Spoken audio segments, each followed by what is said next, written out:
AES, les collectivités territoriales de la Confédération en conclave à Niamey.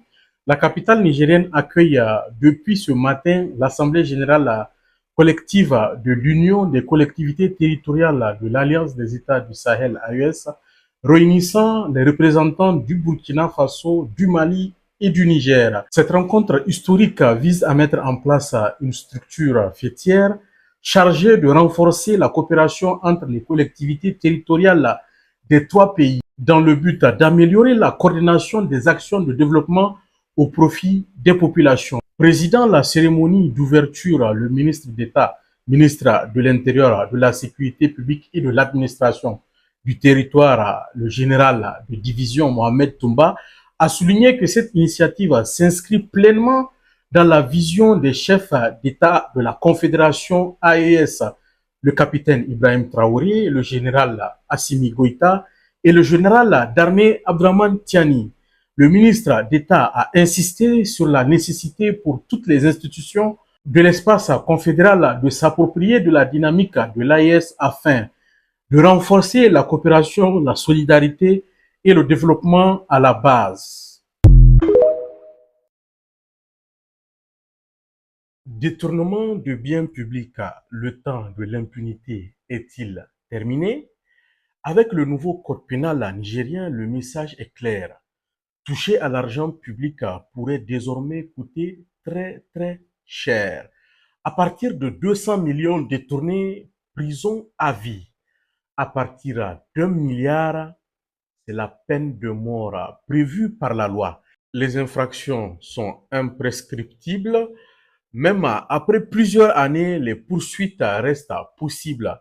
Les biens peuvent être saisis dès l'ouverture de la procédure. La caution peut atteindre le montant présumé détourné.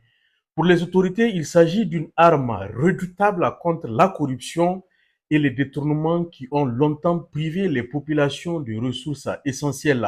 Une nouvelle ère judiciaire s'ouvre au Niger entre la lutte contre l'impunité et sévérité des sanctions. Le débat reste lancé. Selon vous, ces mesures permettront-elles réellement de protéger les ressources de l'État et de dissuader les futurs détourneurs? Dites-nous en commentaire. Merci. Réorganisation de l'administration publique au Niger par décret numéro 2026-310 PRN-PM du 8 juin 2026, le président de la République, chef de l'État, le général d'armée Abdraman Tiani, a procédé à la suspension de plusieurs services et autorités placées sous tutelle de la présidence de la République et du cabinet du Premier ministre et du secrétariat général du gouvernement.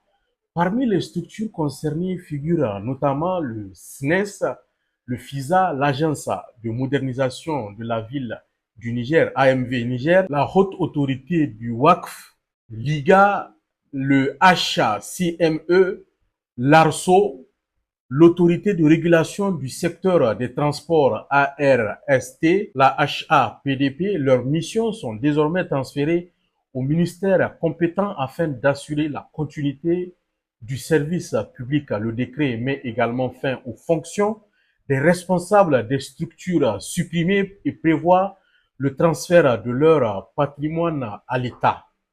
Cette réforme s'inscrit dans la dynamique de rationalisation de l'administration publique et de réduction des charges de fonctionnement de l'État.